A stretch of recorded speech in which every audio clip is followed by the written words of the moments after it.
Salut Olivier, j'ai le plaisir ce soir d'être à tes côtés pour parler du lancement de Blog e-commerce TV.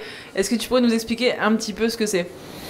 Bonjour Mélanie, oui, alors la Blog e-commerce TV, c'est la nouvelle façon aujourd'hui de consommer du contenu sur Internet.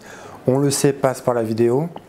Blog e-commerce a toujours été un média important pour l'actualité e-commerce. Nous avions l'habitude d'écrire des articles, nous continuons à écrire des articles. Maintenant, nous lançons la Blog e-commerce TV pour éditer des vidéos. Et je suis ravi qu'en cette soirée de barbecue Blog e-commerce, 4e édition, nous avons publié jusqu'à 25 vidéos ce soir. 25. On a eu 25 chefs d'entreprise, porteurs de projets qui sont venus parler de leur société à travers la Blog e-commerce TV. Je pense que c'est une sacrée fierté pour toi. Oui, on est content de ce travail. On est content aussi de mettre en valeur, de mettre en avant nos partenaires via cette Blog e-commerce TV. Donc aujourd'hui, on a eu des agences comme Soon, comme DND qui sont passées. On a eu de nombreux partenaires, comme des places de marché. Voilà, on les met en avant via ces vidéos, via la Blog e-commerce TV. C'est aussi un média que eux pourront partager à leur réseau.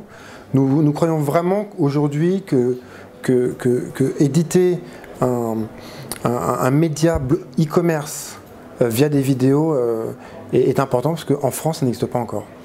Je suis absolument d'accord avec toi, mais au-delà de l'aspect partenariat, donc la mise en valeur de tes partenaires et des partenaires même historiques de Blog e-commerce, est-ce que tu as des petites idées justement, est-ce que tu vois un petit peu plus loin avec Blog e-commerce TV justement pour lui donner encore un peu plus d'ampleur? Une des idées que nous avons sur Blog e-commerce TV, c'est aussi montrer l'envers du décor. Encore une fois, de nos partenaires. Par exemple, on pourrait aller dans leur bureau, visiter leur bureau et faire des vidéos internes à leur bureau, présenter leurs équipes, présenter leurs locaux. Faire de même avec Blog e-commerce. On a plein d'idées dans ce sens-là. Je pense que ce qui intéresse les gens, c'est la consommation via vidéo.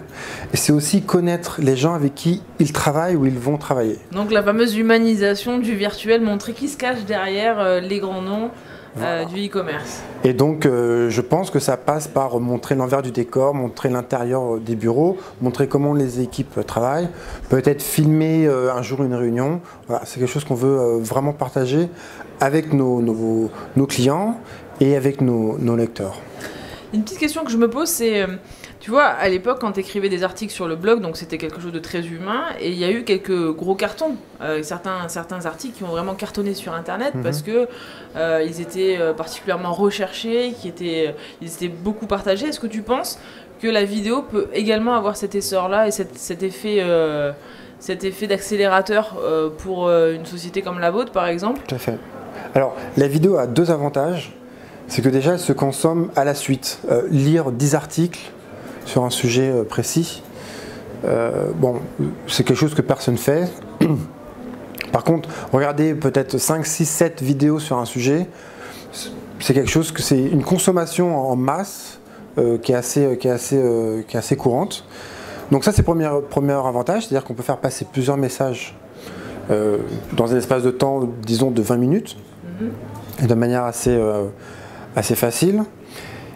Le deuxième avantage, c'est que ça se consomme sur le long terme. C'est-à-dire qu'un article, effectivement, on a écrit des articles qui avaient fait des gros buzz, qui avaient créé une espèce d'onde comme ça d'un coup.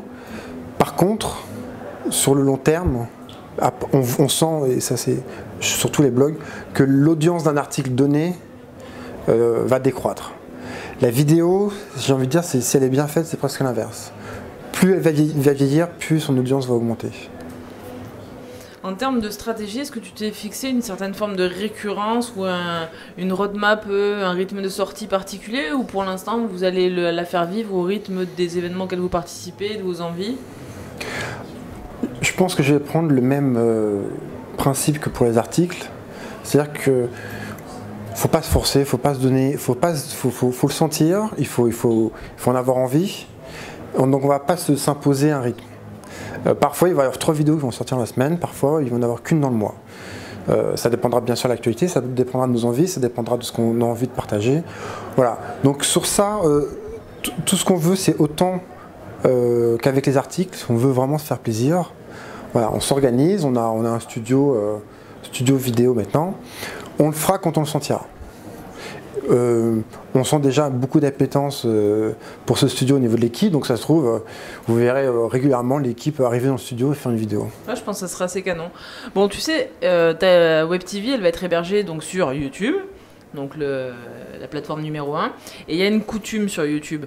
Pour que la chaîne grandisse, on demande, on sollicite aux internautes quelque chose. Tu le sais, j'imagine. Qu'est-ce qu'on leur demande de faire? C'est de mettre des... Alors, on leur demande de mettre des likes, donc des pouces en haut. Et on leur demande aussi de... partager. Ouais, aussi, c'est important, mais aussi de s'abonner. Donc, si vous voyez cette vidéo... qui est là. Ici. Voilà, il y a un bouton qui est par là, donc forcément de ton côté ou du mien. Donc abonnez-vous à la chaîne Blog e-commerce pour ne rater aucune vidéo. Vous pouvez activer aussi la petite clochette qui va vous permettre de recevoir une notification à chaque nouvelle vidéo. Tout à fait. Et bien longue vie à Blog e-commerce TV. Merci beaucoup. Et puis à très bientôt. Merci, au revoir.